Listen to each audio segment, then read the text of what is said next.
Hello, everyone. It's great to be here with you today on the Onions Talk podcast. My name is Jeff M. Poulin, and I am currently the managing director of Creative Generation, which is an international NGO that's based out of the United States with team members all around the world.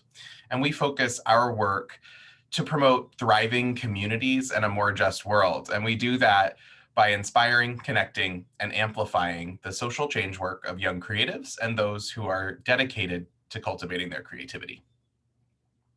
So, Jeff, we met because of the Creative Generation podcast, actually, the Why Change podcast, and then sort of got introduced to the amazing work that Creative Generations is doing. And I'm really curious, like, what is your journey? What is your life story? What is my life story? What a way to start. We're recording this before 9 a.m. and there's no other way that I'd like to start my day. So my story is one probably not unlike many artists or arts managers or socially engaged cultural practitioners, simply because I had some really distinct privileges growing up. I was born in southern Maine in the United States, so way up in that northeast corner, close to Canada, right on the beach, a few hours north of Boston. And the community that I grew up in was incredibly arts rich. Our state and our local government invested in arts and culture. And I had the real distinct privilege of following my older sister into the dance studio when she was 9, I was 2. And I put on my first pair of tap shoes. If this was a visual podcast, I would show you a photo of the dance titled "How Much Is That Doggy in the Window?" Yes, I was the doggy. But it was a journey that really showcased that investment in arts learning that came from my community. So at 2, I started dancing. When I began formal school, we had the distinct privilege of having music and theater and visual art and dance in their school system from kindergarten through graduation. And I also got involved with community theater. I was Michael in the play Peter Pan. I got to fly when I was 6. It was very fun. And that led to 2 different things. The first was my own desire, my identification of a passion to be on stage, to be creating with my peer groups, and the opportunity to actually pursue that. So when I was 16 years old, I went on my first national tour, performing and doing workshops with students, with other art students, particularly in the dance world, all around the country. And that was a really interesting experience because as I toured the country and performed on stages and worked with other young dancers, I realized very quickly that not every school was like the school that I went to with the arts. Not every community had the type of investment that my community had, and not every kid had the opportunities to perform and create that I did. And it fueled a passion in me that was also no doubt fueled by just general teenage angst. But I got involved with some youth advocacy work. The Maine Youth Action Network, which was a statewide network of young activists that were trying to change policies that impacted young people in our communities. And I attended some meetings, I went through some trainings, and I ended up as both a youth staff person and then an actual staff person working to advocate for 2 young people to sit on our state board of education, to give input on our state education policies, to train other young activists on lobbying to get a skate park in their community, to ban cigarettes from the beaches in their communities, to do all sorts of things and really build that skill set of advocacy and policy change for the young people that I was surrounded by. And what was fascinating about that experience, thinking back now as an adult, is that I was directly applying the assets that I had as a performer to help train and illuminate these big ideas and convince decision makers to listen to us. It was acting skills and performance skills and the use of music and movement and visual art and so much more. And that kind of built in me a desire to fuse both my artistic practice and my social activism. So I ended up going to college to study arts management, the nonprofit and business side of arts and culture, to which I did, and then moved to New York, as one does with a degree in the arts, and then found my way in circles of cultural policy, where I lived and worked abroad in the Republic of Ireland, doing my master's there, working a few different jobs around their national arts and education policy. And then in 2013, I returned to the United States to take my work in advocating for arts education to a national scale. So I worked for a national organization in Washington, D.C.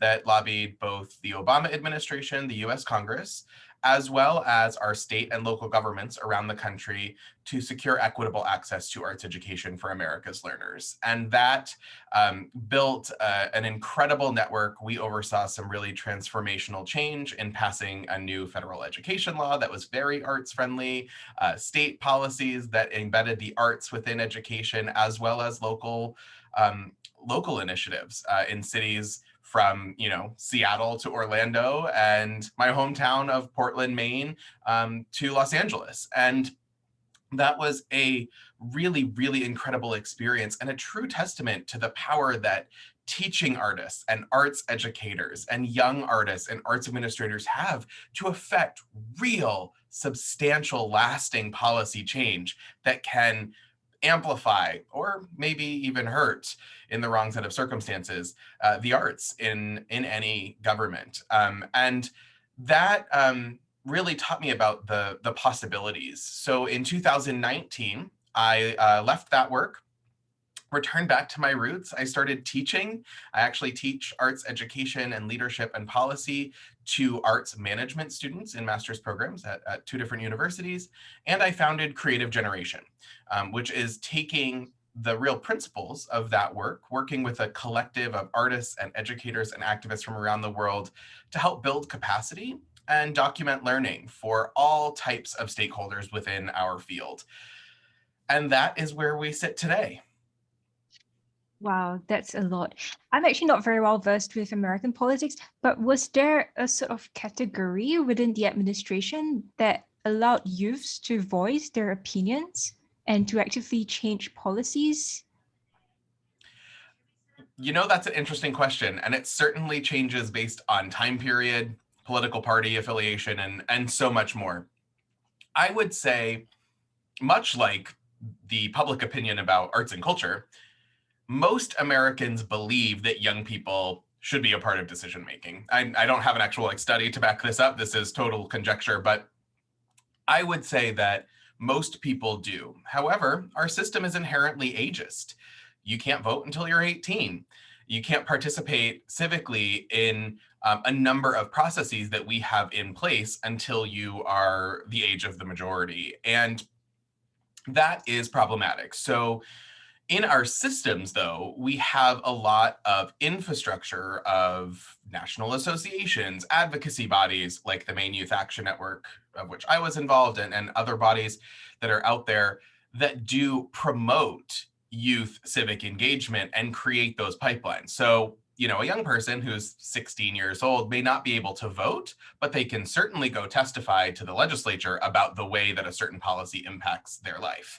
And that, in my opinion, is way more powerful than, a letter or a protest sign or anything like that. And so in the Obama administration from 2008 to 2016, there was tremendous efforts to engage young people, to increase civic engagement among youth, and to create those pipelines for civic engagement and political participation. I would say between 2016 and 2020, with President Obama's successor, there was less opportunity to do so. But there's certainly an infrastructure for doing that. In the arts and culture space, though, young artists are incredibly valued. And in my work and a lot of my research, I've focused on understanding how young artists can be their most effective activists or advocates for the causes that they care about. And we've looked at examples like in the United States context, the young theater makers from Marjorie Stoneman Douglas High School in Parkland, Florida, that led a March for Our Lives after they survived a school shooting. And a March for Our Lives was one of the largest marches on Washington, D.C. since Martin Luther King. And it was led by theater kids, right? That is astounding to think about how those young people studied theater in their high school in Florida, directly applied the skills that they learned in their theater classroom to change the political dialogue about gun safety and school violence in the United States. And not to get into the politics of those issues, which are very controversial in the US, but I think we can all recognize that the application of creativity in that way is astounding and totally puts to shame these narratives that are out there about, study music so you can do better on your math test. Like, let's just get rid of that and let's think about how we can build more social and civic engagement through the creative processes of the arts.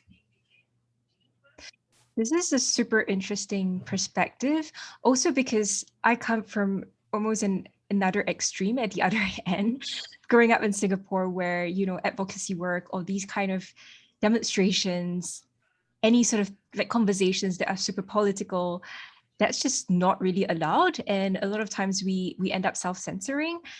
And what you're saying is that there is this culture of advocacy, there is this culture of engagement, and there is this sense of empowerment that people feel that they can go out onto the streets, that they can effect change that way. I want to take a little bit of time to try and understand that culture. Is that sort of growing up a space in which you feel you have the power because you have the right to, express, and that there isn't any sort of like fear of the state whatsoever, that it's a fundamental right? That's a very interesting question because I think it diverges.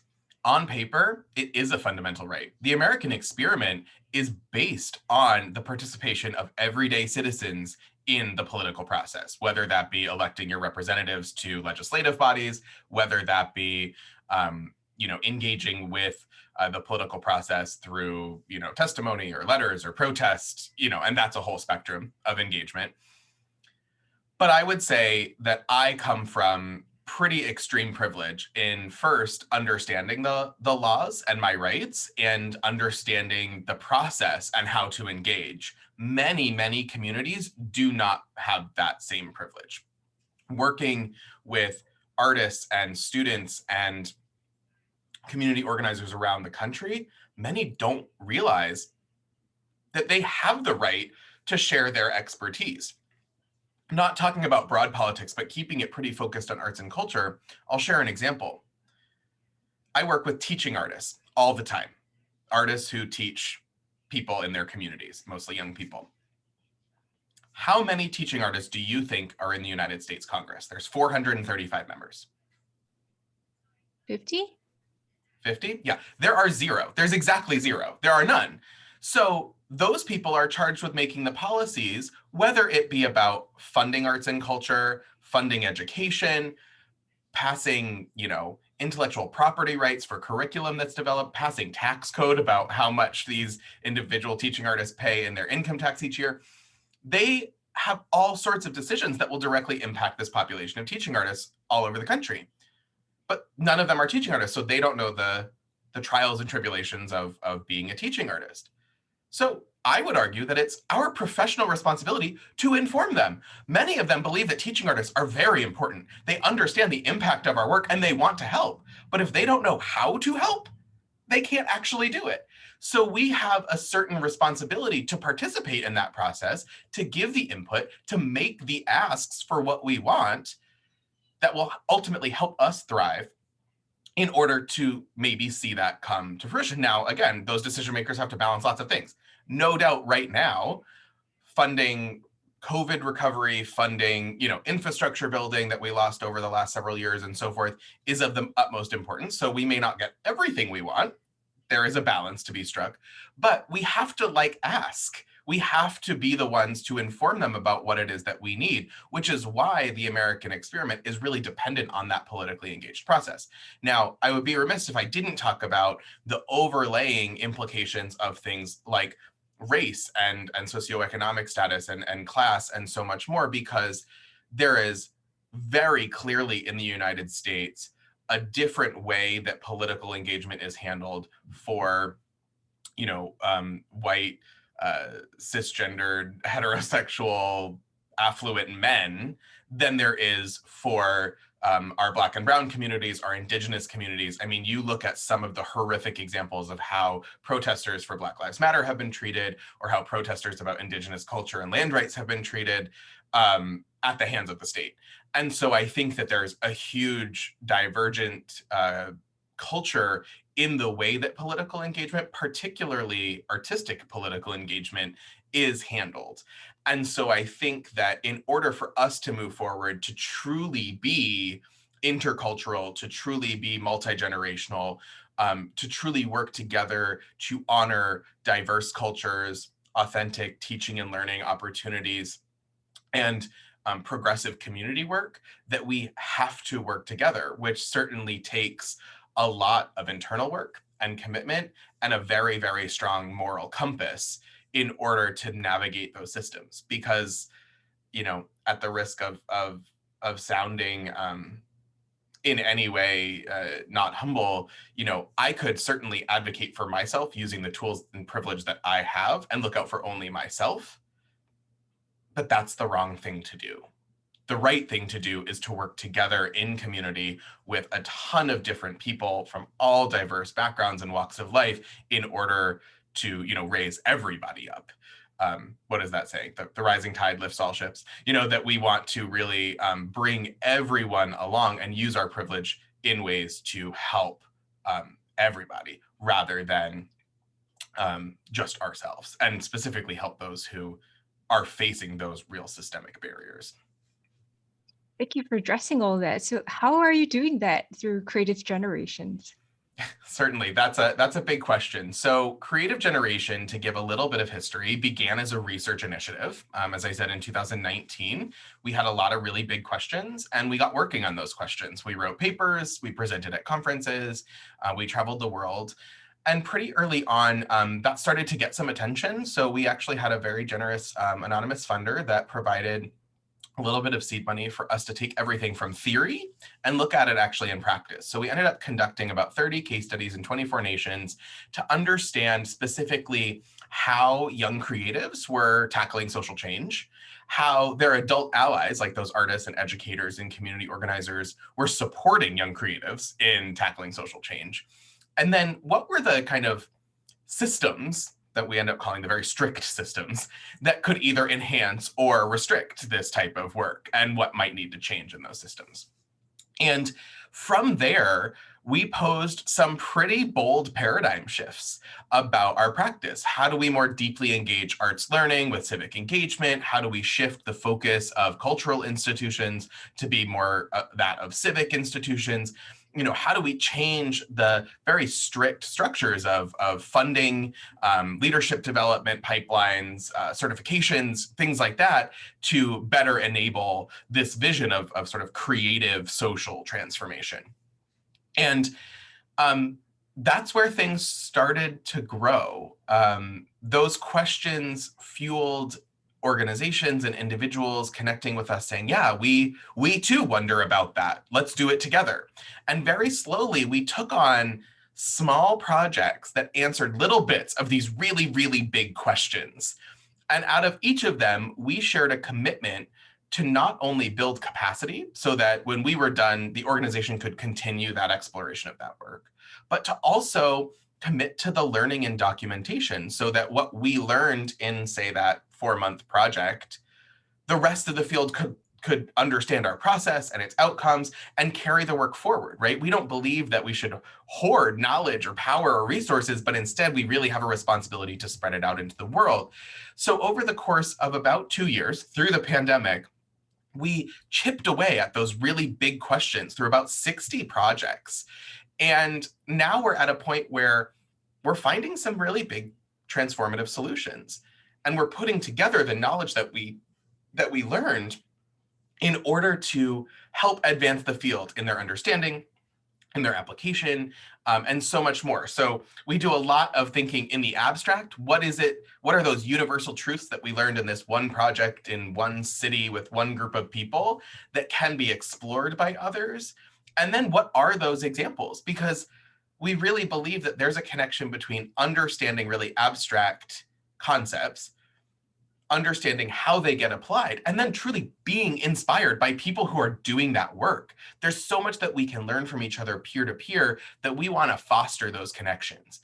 And so at Creative Generation, we have 4 main programs that work towards that ideal. The first is the Campaign for a Creative Generation, which is all about telling the story of those young creatives who are catalyzing social transformation and their adult allies that are navigating those systems in order to support those young creatives. The second is the Incubator for Creative Impact, where we take in projects, we invest our time and our resources from our international collective of team members and help them lower the barriers to their success. This could be a multinational youth theater initiative. We have a youth-led cultural festival in Juba, South Sudan. We have an initiative of organizations trying to figure out how to best work together in Alabama and the American South. These types of programs, though, learn so much so quickly that by us investing in them, they're able to share their knowledge and sort of act as peer mentors to other programs down the road. The third program that we operate is the Institute for Creative Social Transformation. This is our research think tank. We think really deeply about really big concepts. We conduct original research and we write and we produce.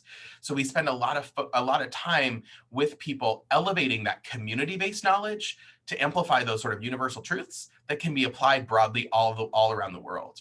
And then our final program, which is getting off the ground just this year, is the Academy for Creative Leadership. So as we've worked through to understand the impact of all of this work and how people can navigate these systems and teach better and work better together, we've turned it into hands-on direct application trainings. So we're piloting a couple of different projects right now with arts educators, with young creatives, and with organizational leaders all around the world. And we hope to continue that work to truly provide opportunities for individuals to upskill in whatever ways that they need to in order to sort of achieve this big field-wide shift that we hope to see away from sort of this historically inaccurate arts education, I'm doing air quotes around that, to this more socially engaged creative practice. Wow, that's super exciting. Can I ask a little bit more about like your strategy for social transformation, and also if you have some examples of the kind of solutions that you talked about in the research that came out, if you have some concrete examples to share? Sure. So when we talk about creative social transformation, first, I just want to honor the communities to which this term comes from. Social transformation in and of itself is broadly understood to be the process by which individuals and communities challenge the hierarchies and norms and systems that can create oppression in a society. And what we would argue is that artists, probably those not unlike yourself, VA, that are socially engaged in their practice, add a creative element to that, which truly actually amplifies the impact of the act of creative social transformation that's occurring. So we really wanted to understand what that was. And in our research, we were able to identify from talking to socially engaged young creatives all around the world 4 creative capabilities. This term actually comes from a couple of different places. The first is from some language, which is the origin of our name, the creative generation. That term was produced in the early 2000s by arts marketers, frankly. They wanted to segment the market and identify a group of people that were way more likely to go to the theater and attend a gallery opening and buy a festival ticket. And this creative generation, they argued, was an intergenerational group of people, ages 8 to 80, is what they said, that are more likely to engage in the arts, that have their own creative practice, that apply that creativity artistically or in their day-to-day life as, I don't know, an accountant or a lawyer or a doctor, and that they, often band together in their work, that creatives find creatives. So we combined that concept with the capabilities approach, which comes from educationalist Martha Nussbaum, and her inspiration, Amartya Sen, an economist who focuses on international development, where they actually talk about the development of capabilities as being sort of indicators or metrics in human development that allow people to reach their full potential, right? They're not things that can be done. It's not like, oh, yep, we're going to build a bridge, we're going to learn a math skill, we're going to do these things. You're never quite done in developing your creativity. But what we would argue is that these four creative capabilities are ongoing processes that we as inherently creative people can hone in order to positively impact the world. And so we offered an enriched vocabulary to describe what arts and cultural education can be within the context of social transformation. What actually takes acts of social transformation to become creative social transformation? And those four creative capabilities are creative thinking, cultural consciousness, connectivity, and concern for community. And these definitions, they're all on our website. You can check them out at creative-generation.org. But the reality is those four creative capabilities lend us a vocabulary to describe the work that you and I do every day. It allows educators to understand how they can focus young creatives' energies in order to be socially engaged. It allows our systems to understand that dynamic that we were discussing in the American context, right? That responsibility of engagement to say we shouldn't just be accepting the systems of our communities the way they are. We should be questioning them. We should be radically imagining what the potential of these systems are and updating them on a regular basis to meet the needs of young people today. I mean, just recently, there was an article in a big notable publication. I don't want to get sued, so I won't say the name of it. But they wrote an article that the headline was like, creativity is declining over the last 3 decades. And what they looked at was the Torrance test, which was created an entire generation ago, and basically said that young people, when measured on the Torrance test, are less creative today than they were in the 90s. Well, yeah, no kidding. You're using the metrics of the 1990s when there was like one computer for every 100 children. And then you're measuring kids today who carry around a computer in their pocket. How are we possibly using the same test to understand that's two different types of creativity. These young people are responding to challenges that one could never have imagined back then. They're applying solutions and they're leading in different ways than ever before in our history. So we would argue at Creative Generation that we need a new vocabulary to talk about this work, including the work of social transformation, the creative capabilities, and much more. But we also need to understand that the circumstances that we're operating in, the challenges that are facing young people today, are what we could have never imagined. And that the solutions that these young people are going to come up with, the jobs that they're going to have, are things that could never be dreamed of even today. And so we actually find great comfort operating in that gray area and providing those frameworks for people to think about their work and to address really complex global challenges on a hyper local level, and to create those solutions on that hyper local level by then sharing them back out to the global community. So to your question, with all of that context, what are some, concrete examples? Is we really wanted to understand models of leadership in this socially engaged, creative, and educational space. And so we conducted a global study. We had 9 focus groups in 3 cities, 3 regions, or 3 cities, 3 countries, and 3 global regions, where we asked people, what does leadership look like? And it allowed for different global points of view. There were different ages. We had gender, racial, orientation diversity. It was really, really wonderful. And what we found is that our field is moving away from the idea of having an executive director, one leader at the top of an organizational chart, or even 2 leaders, artistic and organizational, right? to this idea of distributed collective leadership. So recognizing the strengths of a bunch of different individuals, bringing those people to the table to do the work and letting it sort of evolve. Your leadership group should be in response to the work that you're trying to do. If the work you're trying to do is, say, raise money, balance a budget, hire people, then you need people with expertise in like finance and fundraising and HR. If your work is to create a piece of artwork that is going to, I don't know, hang above people, you probably need like an architect in your leadership group, right? So the point being here is that we have this vision of what we want to do, but then it's about figuring out how we go from what structures we have to what we want to actually achieve.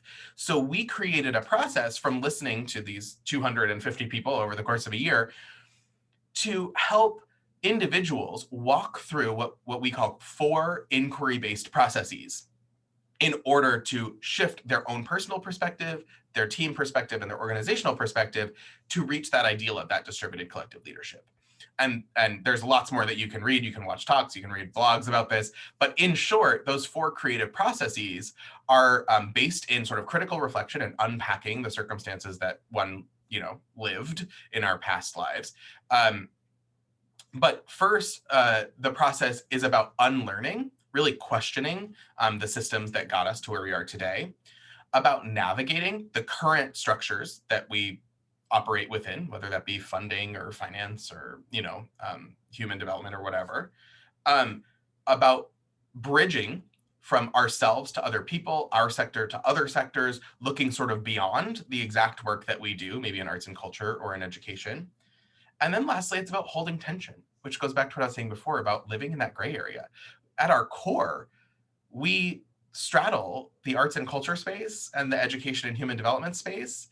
And we just have to understand that sometimes artistic creation is more important and sometimes human development is more important, but we need to be the mediators of that tension and learn to hold it. And ultimately, we would believe that from this study, at least, walking through these 4 creative processes as part of our own development as leaders will help us get to that space of power sharing, democratization, and ultimately more successful work. It's really incredible how you manage to get something that is very macro and systemic into clear, succinct, concrete steps on a micro level that can be executed. Actually, something that I've been researching and reading quite a lot about these days is social innovation and its history. And actually, social innovation 10 years ago wasn't even like a thing. People didn't know about it, didn't really know what it's about. It wasn't recognized. And the strategies that they took was really interesting. So they started first by actually developing a vocabulary and language around it, working with academics, working with researchers, and then slowly having these theories and concepts put in place. And at the same time, there was a lot of work that the practitioners were doing on the ground. And then through raising awareness, through having that sort of vocabulary and language developed, they started to do advocacy work and they started to impact policymakers. So then really directly implementing certain policies that would favor social innovation so that could create an ecosystem that would then support this work that's being done. And then since then, that really laid the foundations for a lot of the social innovation work that happened since like 10 years ago. And it's expanded to so many different fields, not just on education, but also social financing, incubation programs, and so much capacity building movements that just evolved to become something that was bigger than what it started, because everyone was getting at bits of it and just really developing it, going very in depth and having its own little strands that just grew out from that large sort of root of social innovation. And actually, when I was reading about all these different definitions, socially engaged arts is also a form of social innovation, but then that language isn't really bridged yet. And all of the work that has been put in to understand what social innovation is about, and people, governments actually recognizing and acknowledging the potential of it, I feel like if there were ways to actually bridge those definitions, or I guess find like those connection points in which socially engaged arts could be properly seen and recognized as a category, there are ways in which we could leverage on different resources to then help build the capacity building work of socially engaged artists. And I feel like the kind of processes and strategies that they took in social innovation are perhaps the kind of strategies that we have to take in the art space, because actually it's really difficult to convey what socially engaged arts is. I've been having these sort of problems communicating in like with people who are not in the art space, because they traditionally would think of the arts as something like painting or sculpture, something that's visual. When you say that your work is dialogic, when you say that your work is about the conversations, it's about the process, it's about the listening, you know, a lot of times they take a step back and they're like, but that's not art. Where is the art element?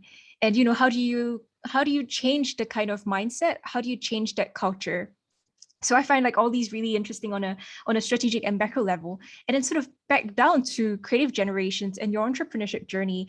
How did that start? How did it start from the sort of research space and education? And how did you manage to build up this company? Yeah, I mean, there's so many excellent points in what you just made, and I'll try to sort of work my responses through them sequentially. So I would say the social innovation space, you're right, is great, and they went through that process, and we've done a lot of that, offering some of the vocabulary and some of the frameworks, and working with people, and trialing strategies, and drawing connections to other sectors, and so much more. However, I would just interrogate a little bit the point about inculcating the ideas of the moment. Then it was about social innovation. For us, it's about the creative generation or creative capabilities into policy and code. Because I think there's a risk in oversimplifying, where people say, yes, here is the one research report that I need. It has a checklist of 10 things I need to do. By doing those, I will be successful. That's not how the world works. So I'm much more in favor of actually saying we are offering one solution with humility. We've done this work. Here's a solution. Here's also design for social innovation solution. Here's also something else. And to allow practitioners to really think critically about what actually serves their purpose. Because when was the last time that you worked in any type of environment with people and you were able to just take something right out of the box, plug it in, and just go, and it's successful? Like, that doesn't actually happen in our work. Everything is highly customizable. Everything, or it needs to be highly customizable. Everything needs to address the needs and the individual circumstances of any group of people that we're working with. And so I think when we are offering these systemic change solutions, there must be a caveat that it has to be implemented, because if you take that to the extreme, particularly in my circumstance, we run the risk of just being sort of some other imperialistic force that's going to help, do air quotes around that, help people by actually removing their own culture, removing their own, knowledge bases, their own set of circumstances. And so we certainly don't ever want to do that. That's the exact opposite of what we want to do. And so I think there's an interesting dialogue about scalability and applicability. And that is why simply we don't ever say, here is the thing that you need to do. And why we're putting so much effort into that academy approach of saying, let's actually spend time together and work. And I really am a firm believer that, codifying things or scaling them, or, writing a book or doing anything that really is that long-term, deep-rooted acknowledgement of progress, right, has to be accompanied by intentional interpersonal relations. So the only way that we're going to change some of these major systemic issues, like, say, racism or ecological destruction or anything of that nature, is by truly constantly working together, having weekly, daily, monthly, I don't know, dialogues with each other so that we can continue to grow and innovate. And that's sort of my pushback to, the what I would consider sort of the easy solution of just creating a manual and sending it to everyone in the world. That's not going to work. We have to dedicate ourselves to actually do the work and to engage in these processes, which is why we landed on processes rather than steps or whatever. That said, though, go ahead. You raise really good points, but what I meant by policymaking, it's that for politicians to put budget and resources to develop the capacity of that field. Yeah, and I think that is absolutely a correct step. Again, I would just caution that I don't think that we need to, in policy, prescribe a pathway or a set of circumstances, but instead provide funding, perhaps, for an individual to go on that journey themselves, and that it is a worthwhile investment for policymakers or funders or whomever to fund the journey rather than the prescription of a product. And that is something that we see a lot in the educational space, where in the US at the moment, there's debates about what can be taught and, you know, who can teach it, and whether, you know, the civil rights movement was morally right or wrong, which blows my mind that that's a debate. But regardless, that's where, you know, what we actually should be funding, in my opinion, is the professional learning of educators to be then able to teach big, broad concepts and address the needs of the young people that they serve. That when we become too prescriptive, it can actually be detrimental. You know, so, and this is a huge debate. This could be a whole other podcast episode, but it is certainly something to think about, you know, when we talk about how we scale some of this work or how we codify some of this work into those really long-term futures. But to the other point of your question there, about, you know, sort of how we have operated and existed, the real simple solution is with humility and generosity. The point is, you know, we are not the experts on any of this. We are curious people that want to understand the circumstances, the solutions, these big, broad ideas of how really transformative work happens. And our work and our business model, which is, I think, part of what you were asking about, really operates on this value of generosity, that we should not be hoarding knowledge just because you and I work on a project and perhaps own the intellectual property of that project doesn't mean that we are allowed to, you know, get away from our social responsibility of sharing the new knowledge that was gained with our peers. That's silly and that's foolish, in my opinion. And so our business model is that of taking in really interesting work that fit our values and fit our questions and producing it in such a way that allows for others to grow. So at a fundamental level, we are a registered public benefit corporation, which in the United States, public policy is a hybrid between a nonprofit organization and what we have called an LLC, like a for-profit corporation. So we are allowed to do a lot of things in the world that can generate income, that can operate at a loss, you know, do all the things like any company can. But we are held to a higher standard in how we do that work. So we are governed by a publicly declared mission. We issue annual reports that declare our finances, our investments, our, you know, how our resources are allocated. And we operate in alignment with a set of declared values. And so in theory, public benefit corporations pay just as much attention to accomplishing their mission as they do to the bottom line for their stakeholders or their investors. Now, we don't have investors. That's not how we work. But the reality is that we are able to kind of foster an environment that allows us to pursue that mission by operating at pretty much break even in order to fully function. Yet, if our team, you know, say invent something great, someone can be compensated, you know, for that. And that intellectual property is owned by the individual contributors within the collective rather than by, say, the organization, and so much more. So we sort of leverage this, this framework around, you know, business operations that in a way could be problematic. It could be very patriarchal. It could enforce sort of supremacist ideals. But instead, we use that to actually really work on the mission and to embody the values that we talk about all the time. Oh, I'm curious about the details of how this enterprise sort of start building up.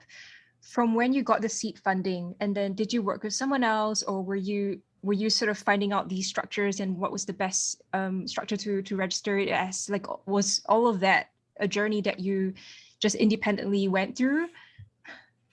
Yeah, certainly it was. I am by no means an expert on like tax law or any of those types of things. However, I'm very lucky. My father is an accountant.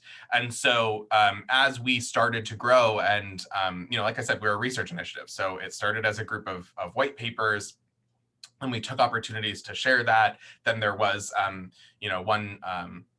one funder that said, go actually do some of this work. And we did.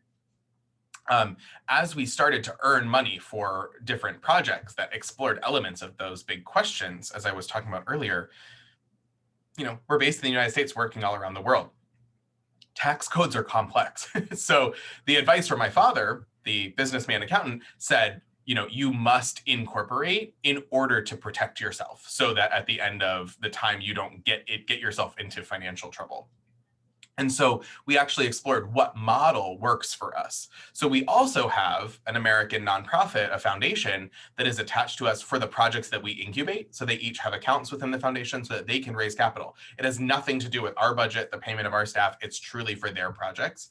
So what we're able to do is sort of use the tax and public policy infrastructures that are in place to our advantage to accomplish our goals.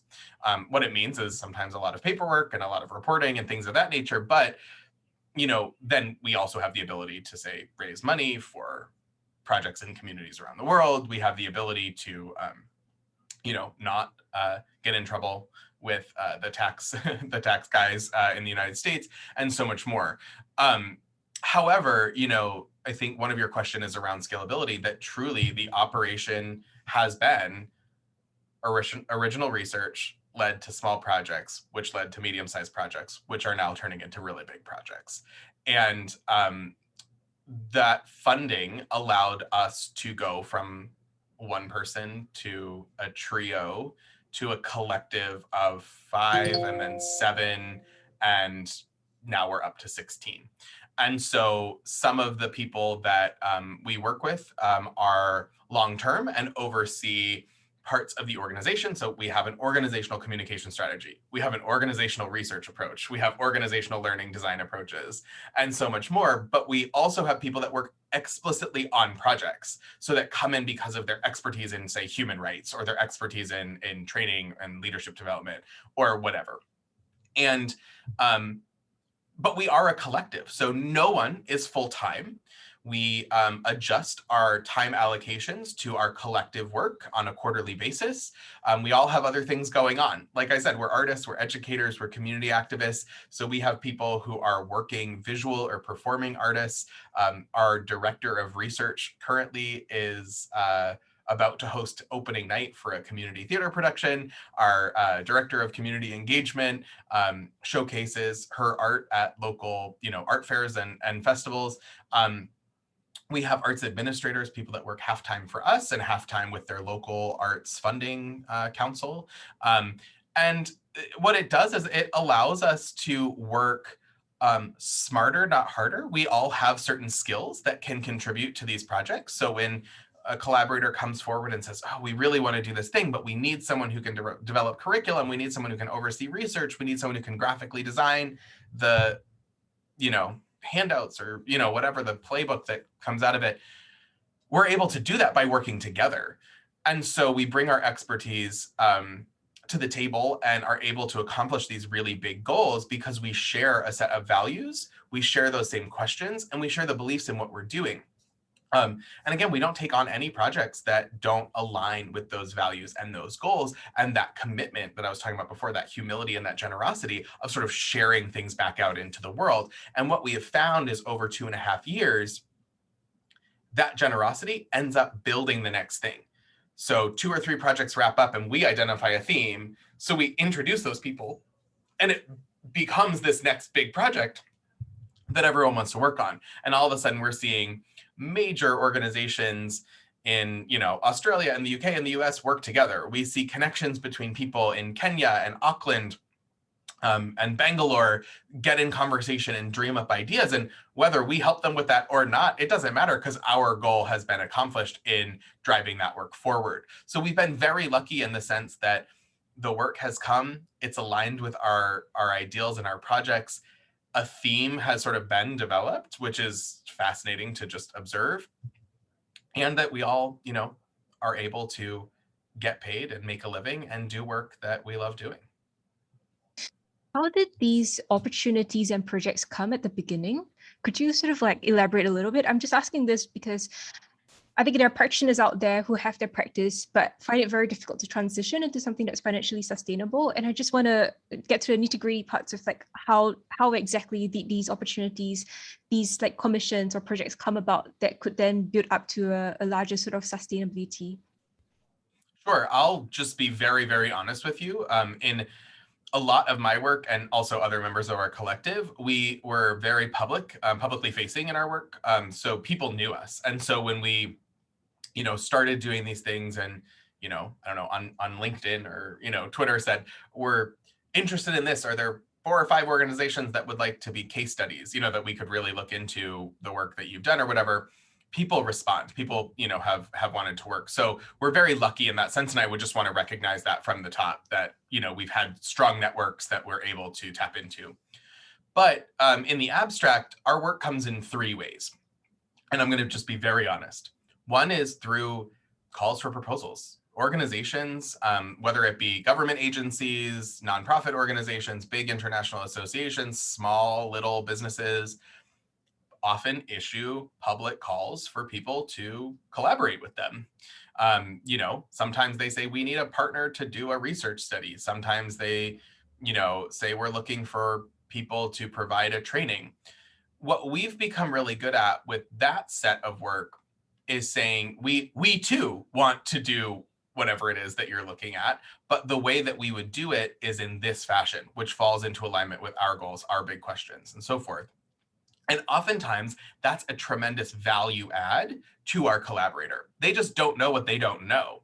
So it allows us to co-create, to take whatever it is that they wanted and that they put out in the world as their desire, and then co-create what it is that we actually do.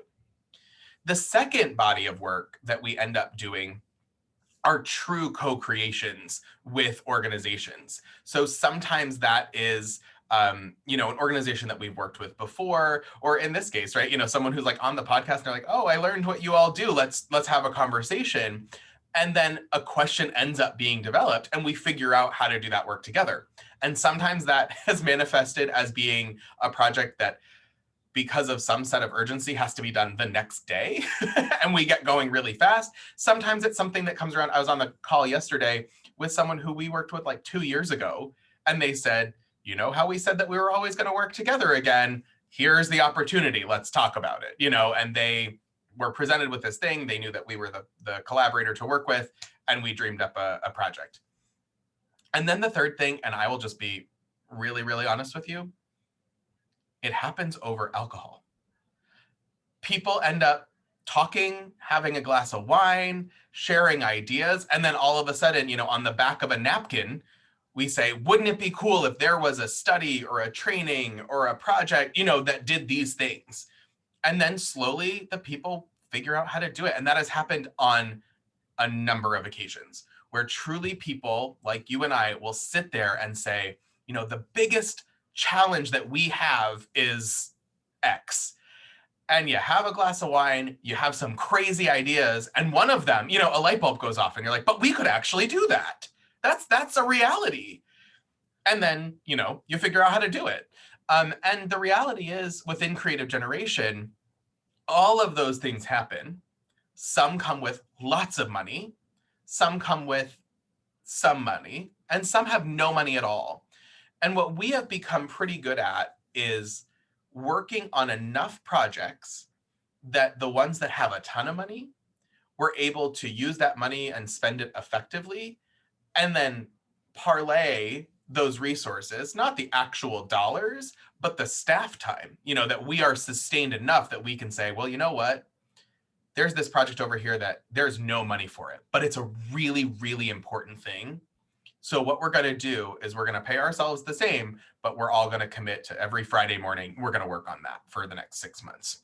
And then it ends up being a wonderful contribution to the field, because let's face it, sometimes our work is super sexy. Everyone wants to be involved. Funders are like throwing money at you.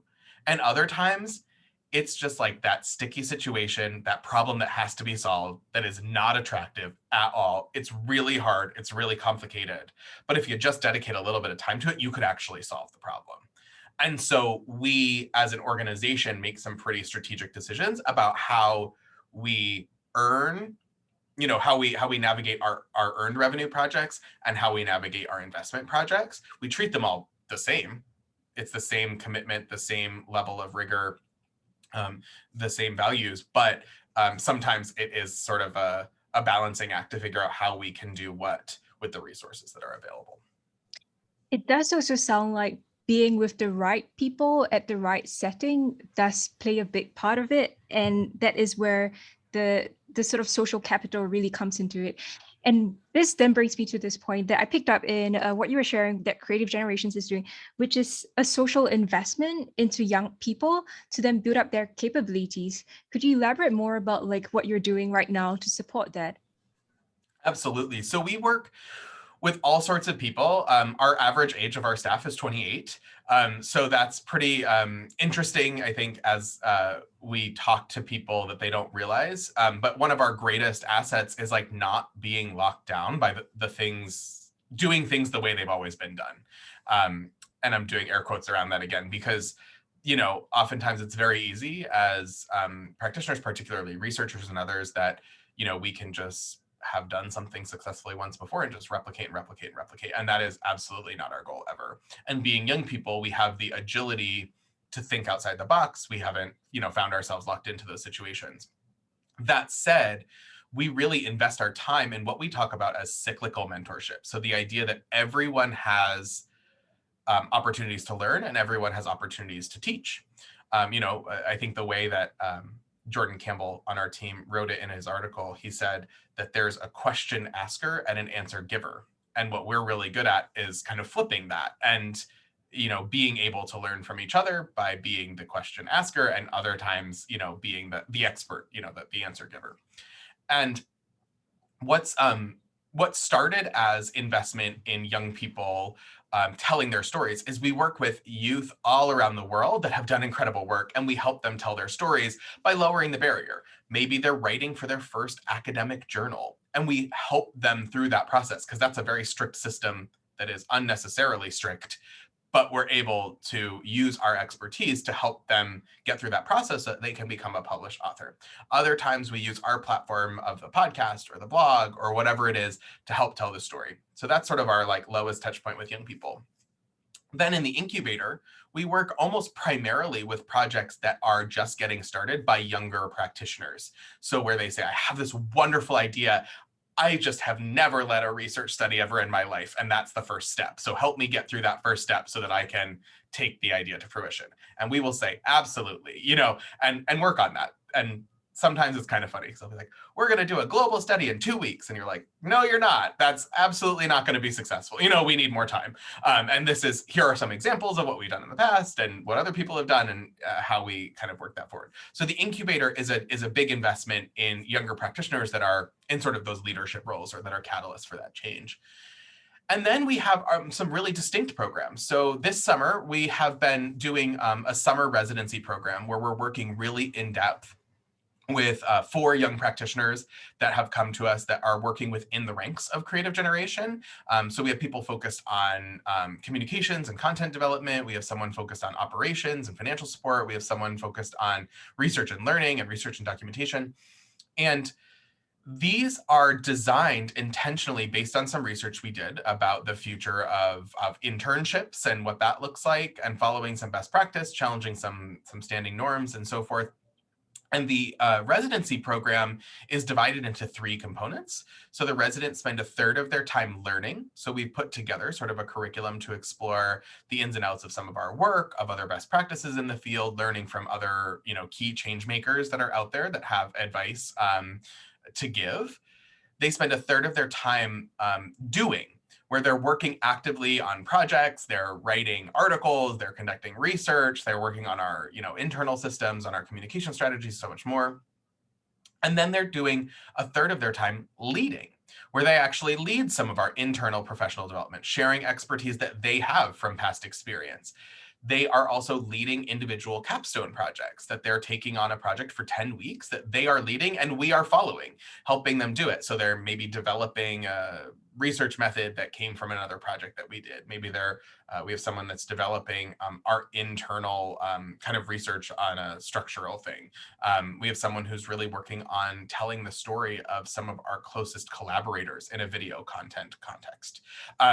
And so this real investment was a way that we said, well, we have dollars. We want to walk the walk, not just talk the talk. And here's how we can do it.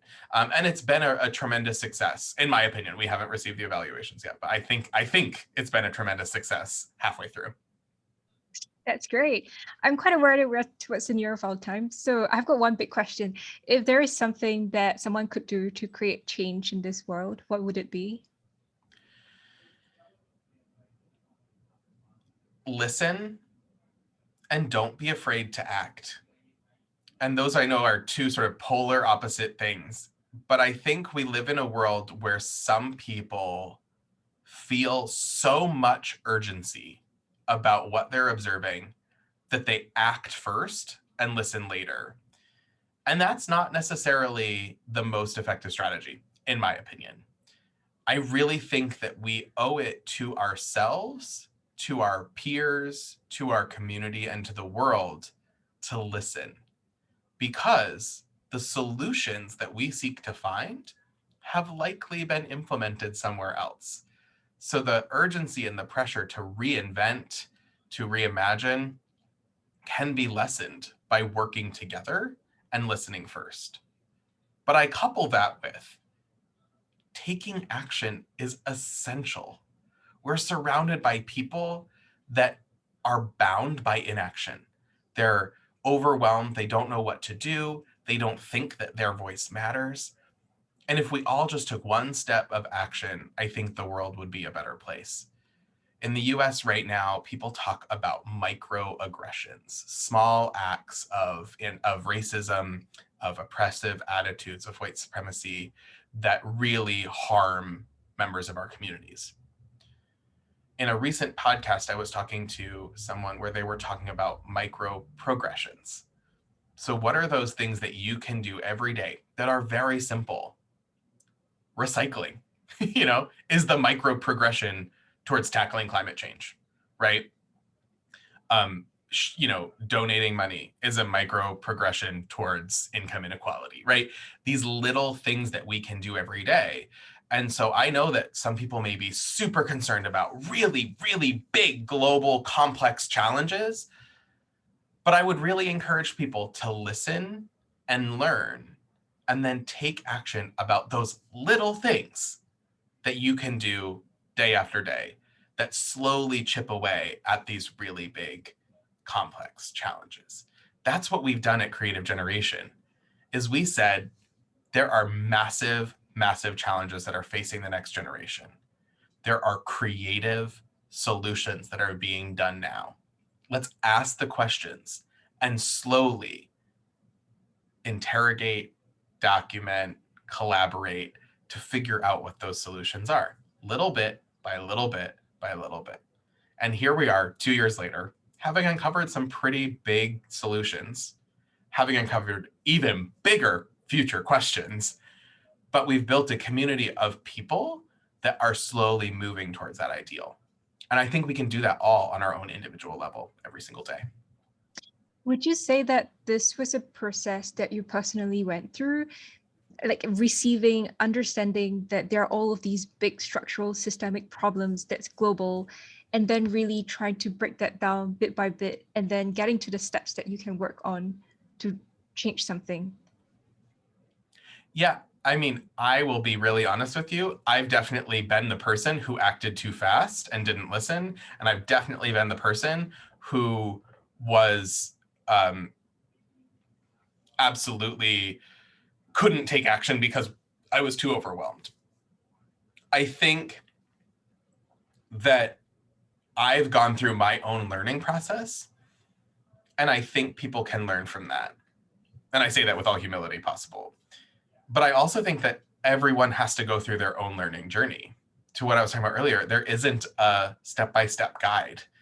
we all have to go through this process. So if there's one thing that I think people could take away from this podcast, is use it as an input. Jot down those questions that you have, ask them to yourself. Go on a walk, sit and think, meditate.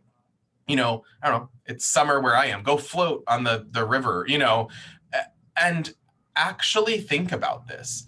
We live in this hyper capitalistic world that determines our success by our productivity. So let me be the first to say, you have permission to be productive by resting, by thinking, and by forming a plan for what you want to do in the world. That is an element of self-care that we often overlook. And the reality is, it's the most essential to actually doing anything that's really worth your time. So as practitioners, we need to think about ourselves. We need to think about our peers and our communities, and then we need to think about the whole sector. And we have a professional responsibility, but we can't let that professional responsibility restrict us or overwhelm us. And the process that we go through is deeply, deeply personal, but can be inspired by others. So I sort of issue that as a challenge as we come to a close today, to say, give yourself the permission, wonder, imagine, dream big, and take a minute to think and reflect and plan, because that's how you end up doing the work. I just wanted to re-emphasize and clarify that point, because I feel like with the climate crisis and a lot of these problems and big issues that's happening in the world, it's very easy to feel overwhelmed. And that's to say, that's not to say to not go out on the streets and demonstrate. That's not to say don't engage in activism, because a lot of times that becomes the first thing that people feel they can do. And just take a step back and really think back at what is it that I can do that can contribute best to the world? What is it that I love to do best? What is it that I do best? And then really thinking out the steps and mapping this out so that it feels a bit more like the situation is under control, because otherwise things are too massive and it's beyond just any individual to be able to change things. But along the way, really just mapping things out, and mapping also connecting the people whom you can work with to then get to whichever goals that you have along the way. That would be so much more helpful in a time like now when everything can feel like it's a lot. Absolutely. And to quote, Audre Lorde, the wonderful thinker and activist, who said, self-care is an act of political warfare. So start there, in my opinion. I have one final random question to end this off, because it's onion talk. What is your favorite onion dish? We were actually just talking about this at home. So I'm going to actually give you a larger scale answer to this. So I told you I grew up dancing, performing arts, singing, acting, dancing, being on stage. I always wanted to learn how to throw a pot, to use a pottery wheel and make like a mug or a bowl or a vase. So in the pandemic, we started lessons at our local clay studio. I'll say I'm not very good, but I've made 2 bowls that match, and that is a big win for me. I share all of this to say that the reason that that's a win is every year when it turns to fall here, the weather gets colder, you want to spend more time inside, we make the largest batch of French onion soup. And this year, I'm so excited because we'll be able to use the bowls that we made ourselves. That's great. Thank you for being on this episode of Onions Talk. Thank you for sharing and for all your honesty and authenticity and sharing your process. Oh, it was my pleasure. It was great being here with you all. Thank you.